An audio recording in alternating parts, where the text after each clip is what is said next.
that most men live lives of quiet desperation. It's one of my favorite quotes ever because it's true. You're just in this world where you just can't wait to just run away. But I think one of the reasons why these people have this deep-seated anger and resentment is there's a bunch of people out there that have these lives that are deeply unsatisfying. Because I think there are so many people that are working all day long doing something that is deeply unsatisfying and almost painful. Yeah, soul killing. Soul killing. Yeah. They're stuck in traffic all day, and then they're stuck in a cubicle after that. They relish the time to take a in the bathroom and look at their phone. I mean, they literally do that. That's a highlight of someone's day. They get in traffic on the way home. They get home after that. They're watching television, and they're if people have a regular day job, if you could just find one thing that you do as a passion project and just keep building on it, just keep watering it, keep adding fertilizer, keep giving it attention, keep giving it focus, and you can escape. You can escape, and you can be self-serving. You could be okay. You're going to be okay. Making furniture feels good. If you make furniture for a living, and you feel a great satisfaction out of that, and you sell that furniture. Look, man, if you can do that, you could cut those corners perfectly and sand everything down nice and stain it, and then it's done, and you get this satisfaction, and you sell it to someone, and that pays your bills. That is infinitely more satisfying than being stuck in some fucking cubicle working for someone that you don't want to work for, having to have these stupid fucking office meetings, talking to people in human resources, sitting down with your supervisor where they evaluate your job performance, and you're not really, you really need to be enthusiastic about this company. This company is your future. This kind of you're like, fuck, kill me now. There's a lot of people out there that would way rather do something else, and I hope they understand that they can. And people that are trapped in bad situations, one of the problems is you feel like this is your future. You feel like you're fucked, and you can't get out of that. There's no hope. There's no light at the end of the tunnel. There's no rainbow. And if you feel like that, that alone can be incredibly defining and limiting. But if you look at yourself objectively and say, okay, I kind of am fucked here. I'm in credit card debt. I'm working in a shitty job. I don't like what I'm doing, but I have some ideas. I need to feed those fucking ideas. And I need to feed them and water them, and I need to set aside a certain amount of time every day to just try to make those things happen. You can do that. Everyone has a different personality. They have different interests, different things that they would be really satisfied pursuing. That's not encouraged. What's encouraged is go find a job. What's encouraged is go find some place that you can shove yourself into. Go find a square hole that you can stick your round peg and just jam it in there and shave down the top and the bottom so you slide in with all this extra space on the sides and feel like shit for the rest of your life because you need a job, because you're in debt, because you have credit cards, because you have student loans, because that's what everybody does. And so you do it too. That's what's wrong.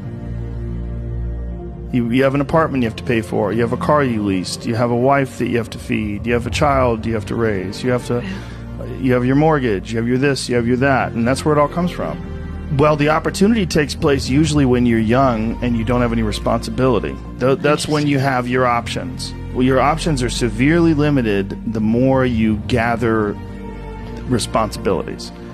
Like, if I had to, as a 51-year-old father of 3, married man, pays taxes, has a house and a mortgage and a business and all that jazz. If I had to quit everything now and struggle the way I struggled as a stand-up comedian, it would never work. But the only way I could be this person now is if I took that chance when I was 21, when I was dead broke and had my cars repossessed and all that stuff. That's the only way you ever get where you want to go. You have to take a path that's dangerous. And most people want to take the safe path. And the safe path leaves you stuck in quiet desperation. Almost every time. It's hell. It's hell. But can people just make that change? I mean, yes, look, you can, I believe they but can. you have to plan it out. The way you can change is you have to put aside enough money to give yourself a window. And then you have to have a plan. And you have to spend all your waking hours outside of whatever job you do planning your escape. And you have to come to the realization very clearly that you f***ed up and you got yourself stuck. So whatever you're doing, you have to do it like your life depends on it. And whether it is you're trying to be an author, and if you're gonna try to be an author and you're working 8 hours a day plus commuting plus family responsibilities or whatever else you have, whatever time that you have to attack like you're trying to save the world. You're trying to save your life. You don't want to drown. That 1.5 hours a day that you have to write, God damn, you better be caffeinated and motivated. You got to go. You got to get after it. And you got to have discipline. Most people don't have those things. Most people don't understand what it's like to really go for something. And to know that the consequences of not doing that are horrific. I think here's an important thing too. Failure is important. It is important. I think failure teaches you things that you don't learn from success. I think failure gives you an opportunity for self-examination, and also gives you a feeling that is very uncomfortable. And that very uncomfortable feeling helps you grow. That when you feel like you screw something up, like when I've had bad podcasts, my podcast has always gotten better afterwards. When I've had bad stand-up sets, I've always gotten better after that, because those bad sets motivate you. They give you a perspective like, hey, here's some clear examples of where you fucked up. Yeah, what not to do. Yeah, don't look at these failures as like proof that you suck. Look at them as opportunities for growth. Look at them as opportunities to be motivated to do better. You have to make mistakes. You've been there, you feel it, you understand what it is, and then you have that time to adjust. That's why losing in life is so important. Whether it's getting dumped, getting fired, losing a game, loss. Those feelings where things didn't work out your way, that's important, because it lets you know this is the bad feeling that comes when it goes wrong, and you improve, and then it makes the good feelings of victory all the better. And I mean that, in a relative sense, like even getting good at something. Forget about victory, like making a terrible book that gets rejected by every publisher, and then writing a really good one and people accept it, and you're like, fuck, I got better. Yes. Like that's feeling. Interesting, yeah. Those feelings of failure are really critical for your motivation.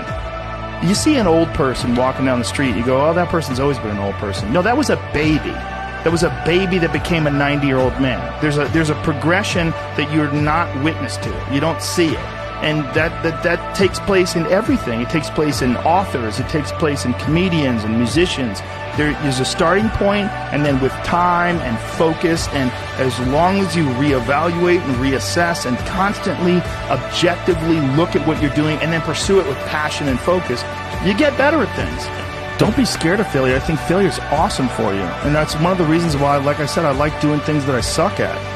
I just feel like people need inspiration and they need guidelines. And if as long as you could just start moving, just get action, like just movement.